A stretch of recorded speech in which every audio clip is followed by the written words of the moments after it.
두 번째 주인공은 김용범 정책실장입니다.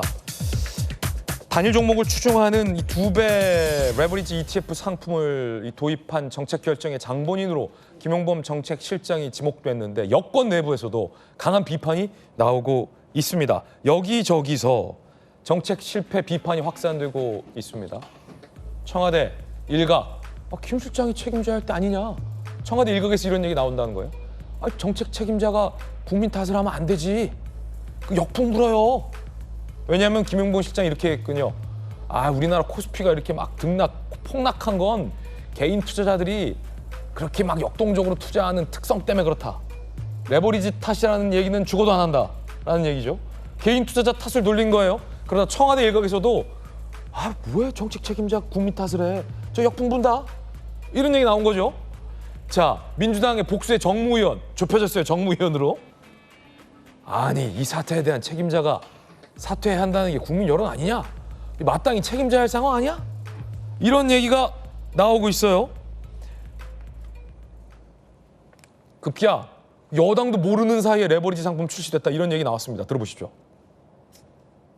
조치가 7월 16일에 나왔으니까 대책이 매우 늦었다라기보다는 사실은 매우 부적절한 시점에 이 상품이 나왔다. 이것도 사실은 대단히 죄송한 말씀입니다만은 여당도 모르는 사이에 이 상품 출시가 준비가 되었고 여당하고의 당정 협의도 없이 상품이 나왔다라는 측면에서 상당히 좀 안타까운 상황입니다. 여당도 모르고 있었다. 이 말은 우리가 한 거 아닌데요? 라는 말입니다. 김용범 정책실장 책임론으로 해석됩니다. 시장에선 선거 앞두고 이거 일부러 빨리 출시한 거 아니냐라는 의혹도 있습니다.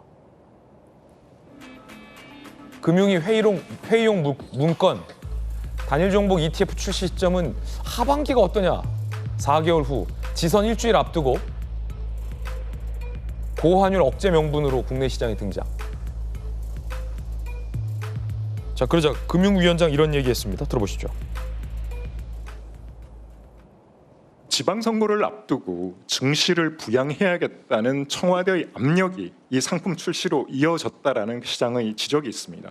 혹시 이러한 위험성, 투자자 보호에 대해서 청와대에 대한 위험성 보고라든지 정책 재검토를 건의하신 적이 있습니까? 이거는 여러 가지 일련의 절차를 거쳐서 했지 특정하게 때문에 더 빨리 하거나 더 늦게 한 건 없고요. 상황적으로 시기적으로 출시 시점이 적절하지 못했다 이런 비판이 있는데 그 비판에 대해서는 인정하십니까? 시기적으로는 그런 부분도 예상을 못한 부분이 있지만 무겁게 생각하고 있습니다. 여당 내부에서도 정책실장 책임론이 강하게 제기되고 있습니다. 조국 전 대표도 이렇게 비판했어요. 집권 민주당이 침묵하고 있기에 레드팀 입장에서 분명히 말한다. 김용범을 필두로 한 정부 정책 핵심들이 만들어낸 관치금융의 실패 어물쩍 넘길 수 없다. 조국 전 대표 오랜만입니다. How are you? 김용범 책임이다. 관치금융의 실패다. 민주당 왜 침묵하고 있냐? 급기야 민주당 당대표 주자들 사이에서도 이런 얘기 나옵니다. 김용범 책임론 들어보시죠. 레버리지 ETF가 증시의 변동성을 키운 매우 심각한 사안입니다. 정부가 대책회의를 하고 또 대책도 만들었습니다. 정책적으로 거래 중단을 하면 더 큰 혼란을 가져올 수 있다고 생각합니다. 단일 종목 레버리지 ETF도 김민석 후보가 총리 시절에 이것을 입법 예고하고 4월에 총리 주관 국무회의에서 통과되었다고 알고 있습니다. 단일 종목 ETF라는 것 때문에 피해자가 너무 많습니다. 그런데 이 부분에 대해서 김민석 전 총리는 사과 한마디 지금 안 하고 있습니다. 집권 당의 대표로서 당정협의는 이런 걸 해야 됩니다. 이런 것 없이 그냥 총리실 금융위에서 이걸 결정한 것 같은데 매우 유감스럽습니다. 레버리지 ETF 출시와 관련해서 당 대표였던 정청래 대표께서 같이 당정 협의를 못했다는 것은 저는 잘 이해가 안 되는데 국민의 문제가 발생되면 당대표가 책임을 총리나 대통령한테 돌리는 것이 아니라 당이 다 책임지는 것입니다. 그게 저는 여당 대표의 자세다. 급기야 이거 청와대 총리 탓이다. 당이 책임져라. 라는 지적까지 나오고 있습니다.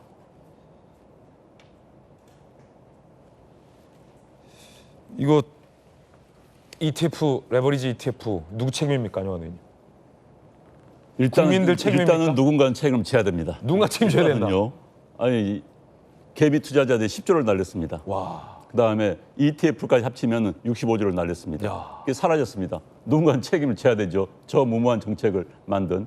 그런데 지금 여당의 당대표 지금 경선 과정에서 책임론이 나온 거 보니까 책임져야 될 것 같습니다. 본인들도 지금 잘못된 거 인정하고 총리가 잘못했니 전 당대표가 잘못했니 이러고 있지 않습니까? 그런데 지금 김용범 실장이 1월 달에 그랬어요. 자기가 관련 부서에 레버리지를 검토하러 지시했다. 그때는 본인이 아주 자신 있게 이야기했습니다. 자랑하듯이. 그러면 본인이 책임이 있는 것이죠. 그래놓고 이제 와가지고는 한국의 무슨 국민성까지 따지고 있습니다. 그 당시 본인이 나서서 만들라고 했는데 부작용이 나왔어요. 그럼 책임져야 되죠. 지금 와서 딴 핑계 댈 이유는 전혀 없는 거고요. 그다음에 이제 그 당시에 이찬진 금감원장인가요?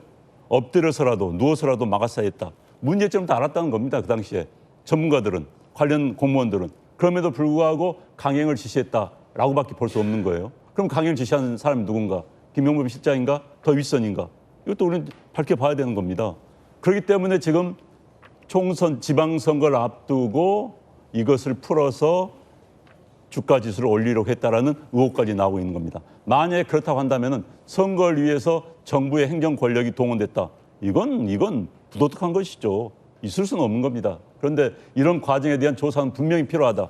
그래서 책임자를 처벌해야만이 이런 의혹이 나타난 것을 앞으로 막을 수도 있고 또한 이런 무책임한 행정을 막을 수가 있다 이런 생각이 들고요. 아무튼 책임을 져야 되는데 1차 책임자는 김용범 실장이 될 수밖에 없습니다.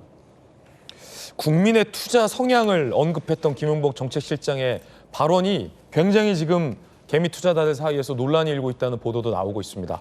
금융수사 전문가였던 김광삼 변호사님, 아까 청와대와 민주당 내 반응 다시 한번 보시면 김용범 정책실장이 최근 발언을 강하게 비판하고 있어요.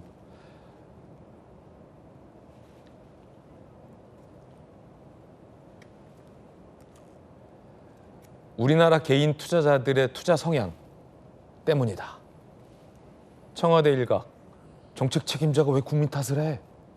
김광삼 변호사님 어떻게 보십니까? 아니 우리나라 투자자들이 역동성이 있는 건 맞죠. 변동성도 심하고. 그러면 역동성과 변동성을 심하지 않게 누를 수 있는 그런 상품 만들어야 하는 거 아니에요? 근데 이걸 곱하기 2, 곱하기 20 갈 수 있는 상품을 만들어낸 거예요. 그러면 당연히 눈에 불에 보듯이 뻔하잖아요. 근데 이 상품 자체를 만든 거에 끝나지 않고요. 김용범 씨가 뭐라고 얘기했어요? 우리나라가 앞으로 시총이 조만간에 세계 1, 2, 3등 안에 들어간다. 네. 그 말은 뭐예요? 주가가 폭등할 것이다.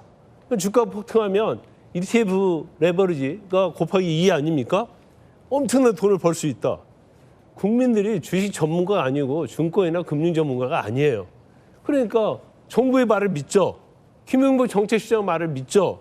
그래서 투자를 한 거 아닙니까? 그래서 이게 사실 50조, 60조 손해를 국민들이 본 겁니다. 물론 투자 자체는 자기 책임해야 한다고 얘기를 하지만 레버리지에 대해서 관념이나 개념이 잘 없는 상태에서 정부의 어떤 선동에 의해서 투자한 사람들 아니에요. 그런 사람들이 굉장히 많단 말이에요. 제가 오늘 댓글을 보니까 퇴직금 5억 투자해가지고요 4억 날렸다는 사람도 있고 그러더라고요. 그러면 거기에 대한 누군가 책임을 져야 하는 거 아닙니까? 그러면 이 50조, 60조 날린 거에 대해서 어떠한 상품이랄지 정책을 잘못해서 했다고 한다면 당연히 책임을 져야죠. 근데 이 정부에 약간 스타일이 있어요. 지금 국방부 장관도 탈영했다고 문제가 되고 있잖아요. 거기 해명 못하고 있잖아요. 그래도 잘한다고 합니다. 대통령은 잘하고 있다고 해요. 뭘 잘했는지 잘 모르겠어요. ETF 관련해서 이렇게 엄청난 문제가 생겼음에도 불구하고 이걸 어떻게 보면 또 대통령이 옹호를 하고 있고 ETF를 옹호하는 건 아니지만 실장에 대해서 그다음에 법무장관 그만두겠다고 하는데 잘 버티라고 끝까지 데리고 있으려고 해요. 제가 윤석열 정부가 생각이 나요. 어떤 게 생각나냐면 이상민 행안부 장관이 이태원 그러한 사태가 났을 때 행안부 장관이 직접 개입하든 개입하지 않았던 그 사태가 하는 것이 너무나 명백하거든요. 근데 끝까지 행안부 장관 데리고 갔잖아요. 같이 일했잖아요. 자, 이정석 국방장관, 최상련 사건 국민에 얼마나 많이 분노를 일으켰습니까? 그럼에도 불구하고 국방부 장관 그만두고 호주 대사로 또 보냈지 않습니까? 그래서 자기하고 친한다랄지 뭔가 같이 했던 사람에 대해서는 아무리 잘못을 저질러도 이걸 그대로 안고 가려고 하는 그런 모습을 윤 정부 때나 지금 똑같이 보이고 있다는 거죠. 책임질 사람한테는 책임을 물어야 하는 게 그게 사실 맞거든요. 근데 그런 면에 있어서 국민의 분노의 게이지가 점점 높아가고 있다, 저는 그렇게 봅니다.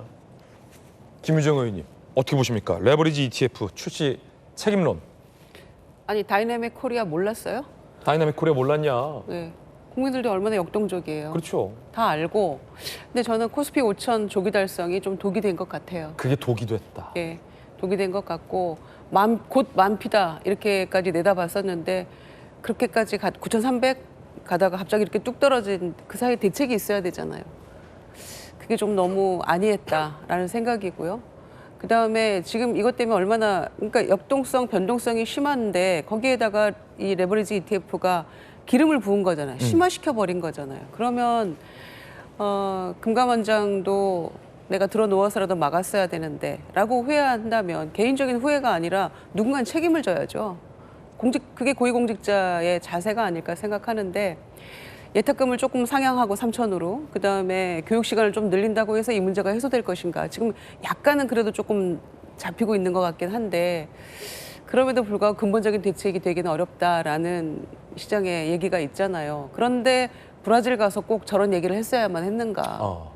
그리고 또 유튜브 나와가지고 그동안 또 뭐 실수한 발언들도 있잖아요. 그러면 금융위원장, 금감원장, 정책실장 누군가는 책임을 지고 혹은 국민들에게 사과라도 하는 자세가 필요한 시점이 아닌가 생각합니다. 누군가는 사과해야 한다.